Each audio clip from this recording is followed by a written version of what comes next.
తాకట్లో ఉన్న బంగారాన్ని విడిపించి ఆ రోజున మార్కెట్ ధర కట్టి మిగిలిన డబ్బును మీకు అందిస్తుంది కొమ్మూరి గోల్డ్.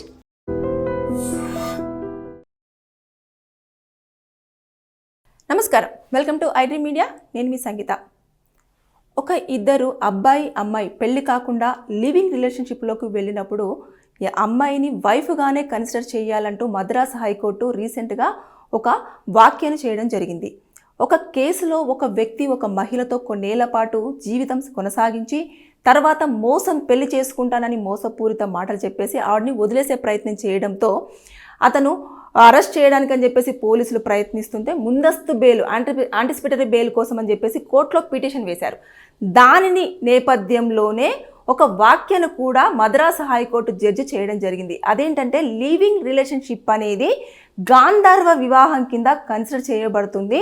ఎందుకంటే మన ప్రాచీన భారతదేశంలో 8 వివాహాలలో ఇదొకటి గాంధర్వ వివాహంగా చెప్పుకోవచ్చు. అదే లివింగ్ రిలేషన్షిప్ అని చెప్పేసి అదొక వాక్యం చేయడం జరిగింది. ఎందుకు అనంటే అప్పట్లో మనం చూస్తూ ఉంటే మునులు ఋషులు వీళ్ళంతా కూడా చాలా డిఫరెంట్గా ఉండేది ఆ కల్చర్ అంతా కూడా. అయితే ఇప్పుడు చాలామంది ఏం చేస్తున్నారు, మాదే ముందులే కలిసిన రోజులు కలిసి ఉంటాము, తర్వాత నెక్స్ట్ విడిపోతాము అని చెప్పేసి అనుకుంటున్నారు. కానీ ఇక మీదట కోర్టులు కూడా చాలా వరకు హెచ్చరిస్తున్నాయి.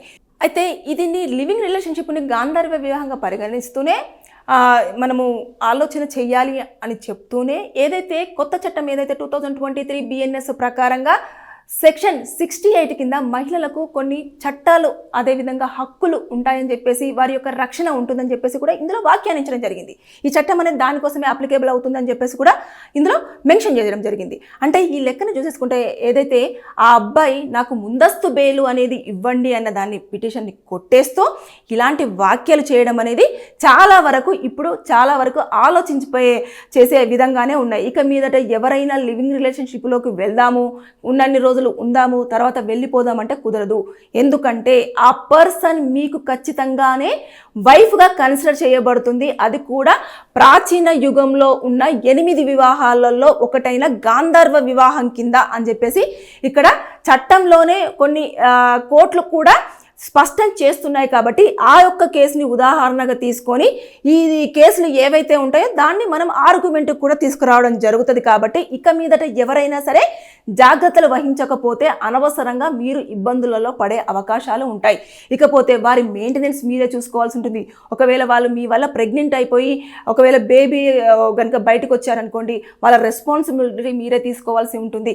ఇవన్నీ ఉంటాయి. కాబట్టి ఇక మీదట మీరు ఎట్టి పరిస్థితుల్లో అమ్మాయిని మోసం చేసి మోసపూరిత మాటలు చెప్పేసి పెళ్లి చేసుకోకుండా తప్పించే తప్పించుకొని వెళ్ళిపోదాము అనే ప్రయత్నాలు మాత్రము ఇక జరగవు. సో అలర్ట్గా ఉండండి అబ్బాయిలు. అమ్మాయిలు కనుక నచ్చితే కొన్ని రోజుల పాటు కలిసి ఉండి వదిలేసే ఛాన్స్ ఉంది అనుకోవడం మీ భ్రమ. ఎందుకంటే ఆ కేసుని ఖచ్చితంగా మిగతా కోర్టులు కూడా ఉదాహరణగా తీసుకుంటాయి. అదేవిధంగా ఆ ఒక్క దాన్ని ప్రతి ఒక్క దాంట్లో కూడా ఇన్వాల్వ్ చేయడానికి చాలా స్కోప్స్ ఉంటాయి. అంటే రిఫరెన్స్ కేసు కింద మేము చదువుతూ ఉంటాము, అదేవిధంగా ఏదన్నా అప్లికేబుల్ చేస్తూ ఉంటాం. కాబట్టి నేను హెచ్చరించడం జరుగుతుంది. Alert, be careful. Thank you.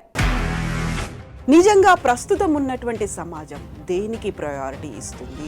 ఆర్థిక సంబంధాల చుట్టూ మాత్రమే తిరుగుతుంది. మళ్ళీ ఎన్నికలంగానే చాలా విరక్తి కలుగుతుంది. మంచి అనిపిస్తుంది కదా, లేడీస్ కూడా ఛాలెంజింగ్ జాబ్స్ చేసినప్పుడు చాలా బాగుంటది. ట్రాఫిక్ అసిస్టెంట్స్ గా నియమించిన ట్రాన్స్జెండర్స్ అందరితో సాల్యూట్ చేయించుకుంటున్నారు. ఫుడ్ డెలివరీ ఇవ్వటానికి వెళ్ళినటువంటి డెలివరీ బాయ్ అనిల్ పై కళ్ళ ముందు